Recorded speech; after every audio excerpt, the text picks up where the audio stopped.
किस्से तो नए पुराने चलते रहते हैं, लेकिन अगर किस्सा मोहम्मद रफ़ी से जुड़ा हो तो शायद लोग ज़्यादा ध्यान से सुनते हैं। नमस्कार दोस्तों, मोहम्मद रफ़ी का एक ऐसा किस्सा जो आज के किसी भी गायक के लिए एक हैरत अंगेज़ कहानी है, उस दौर का है जब इस तरह की कोई डिजिटल रिकॉर्डिंग या डिजिटल स्टूडियो या डल्बी साउंड नहीं हुआ करते थे। लेकिन हाँ, उस दौर में भी 70 का दशक हो या 60 का दशक हो, हीरो उतना ज़्यादा ही केयर टेकिंग था जितना आज है, जितना शाहरुख खान या सलमान खान है, जितना ऋतिक रोशन या टाइगर श्रॉफ हैं, कि उनके लिए गाना कौन गा रहा है, वो किस मूवी में है, किस लोकेशन में है, कहाँ पर किस समय शूटिंग करनी है, कितना कंफर्ट जोन में है, ताकि मूवी में अच्छे से अच्छा लुक दिखाया जा सके। बात करते हैं कपूर ख़ानदान की। जहाँ कपूर ख़ानदान के होनहार चिराग शम्मी कपूर साहब की। शम्मी कपूर जो कि अपनी हर मूवी को लेकर बहुत ही संजीदा रहते थे, अपनी एक्टिंग को लेकर हमेशा संजीदा रहते थे। हीरोइन कौन है, डायरेक्टर कौन है, पटकथा और संवाद कौन लिख रहा है, गाने के लिरिक्स कौन है, लोकेशन क्या, इन सब चीज़ों का ध्यान शम्मी साहब हमेशा रखते थे, ताकि दर्शकों को एक लोक लुभावनी मूवी मिल सके, एक पारिवारिक मनोरंजन मिल सके। 1968 में शम्मी कपूर साहब की राजश्री के साथ एक बहुत ही अच्छी मूवी है जिसका नाम था ब्रह्मचारी। जी हाँ, ये एक फैमिली कॉमेडी ड्रामा मूवी थी। इस मूवी का हर सीन, हर किरदार, हर डायलॉग सुपरहिट है, आज भी हर गाना सुपरहिट है।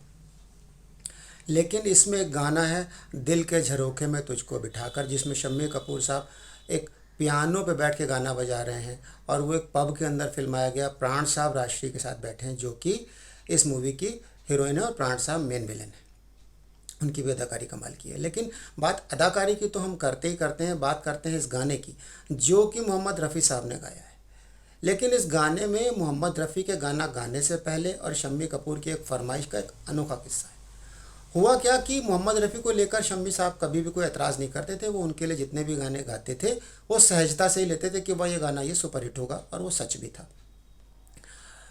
लेकिन शम्मी साहब ने इस बार मोहम्मद रफ़ी के लिए जब ये सुना कि वो ये गाना गाने जा रहे हैं, कि इसके पहले म्यूजिशियन से उन्होंने एक बात कही कि दिल के झरोखे में तुझको बिठाकर जो ये गाना है ये बहुत टफ उन्हें नहीं लगा।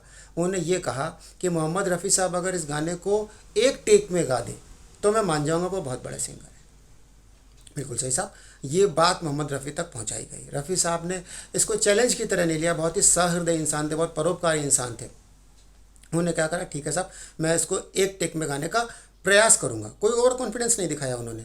उस दौर में आप जानते हैं कि स्टूडियो इतना डल्बी नहीं होते थे, इतनी टेक्निक्स नहीं होती थी कि कहीं का सीन कहीं जोड़ दिया और किसी भी तरह की आवाज़ को डिजिटलाइज करके बहुत सुरीला बना दिया, यानी कि अपनी ही आवाज़ में गाना है। एक टेक में गाना गाना अमूमन संभव नहीं होता था। 2 टेक या 3 टेक के बाद गाने का मुखड़ा और अंतरा अलग अलग रिकॉर्ड करके उसको जोड़ दिया जाता था।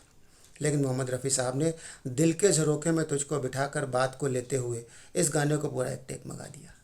मोहम्मद रफ़ी साहब का ये गाना एक टेक में जब रिकॉर्ड हुआ और शम्मी साहब के पास पहुंचा कि साहब आपको इस पर एक्टिंग करनी है, तो उन्होंने कहा ये क्या, ये गाना एक टेक में रिकॉर्ड किया गया है? बोले जी हाँ। उनको यकीन नहीं हुआ, लेकिन उनको इस बात का ज़रूर यकीन हो गया कि मोहम्मद रफ़ी निश्चित तौर पर एक सदी के महानतम गायकों में एक हैं, और उनकी खुशकिस्मती है कि मोहम्मद रफ़ी साहब उनके लिए उनकी मूवीज़ में गाना गाते हैं। ये थी उनकी परोपकारिता, ये थी उनकी सहृदयता। रॉयल्टी नहीं लेनी है, आप मोहम्मद रफ़ी से सीख सकते हैं।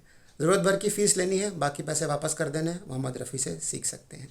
गाना गाने के बाद ही फ़ीस लेनी है, आप मोहम्मद रफ़ी से सीख सकते हैं। इतना महान इंसान जो कि अपने ड्राइवर की टैक्सी तक का इंतज़ाम कर दे और उसके पास आज 12 टैक्सी हों, हॉलीवुड तक क्यों नहीं पहुंच सकता? जी हाँ, बिल्कुल पहुंच सकता है। मोहम्मद रफ़ी साहब का एक और बेहतरीन नगमा आपने गुमनाम मूवी देखी होगी, जो कि एक सस्पेंस थ्रिलर थी, बहुत हिट थी। उस मूवी का गाना था जान पहचान हो जीना आसान हो, जान पहचान हो मिलना आसान हो।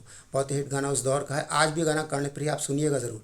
तो जब ये गाना रिकॉर्ड हुआ, इस गाने की हूबही रिकॉर्डिंग का कट लेकर, जी हाँ कट और प्रिंट लेकर, डेनियल क्लोक्स जो उस दौर के हॉलीवुड के डायरेक्टर हैं, उन्होंने अपनी मूवी घोस्ट वर्ल्ड में इसको इनिशियल फेज यानी कि शुरुआत में डाला हुआ है। आप जब ये मूवी देखेंगे तो मूवी की कास्टिंग आते ही ये गाना आता है। बहुत ही अच्छा गाना है, आपको कर्णप्रिय लगेगा। मोहम्मद रफ़ी साहब के हर गाने कर्णप्रिय हैं, लेकिन बॉलीवुड हो या हॉलीवुड हो, उनका गाना ज़रूर चलता है। मोहम्मद रफ़ी जो कि कभी भी किसी के लिए कुछ भी अच्छा करने से पहले सोचते नहीं थे और किसी को बताते भी नहीं थे। उनके बारे में ये अच्छा किस्सा सुन के आपको कैसा लगा? अच्छा लगा तो कमेंट्स करें, सब्सक्राइब करें। Thank you very much.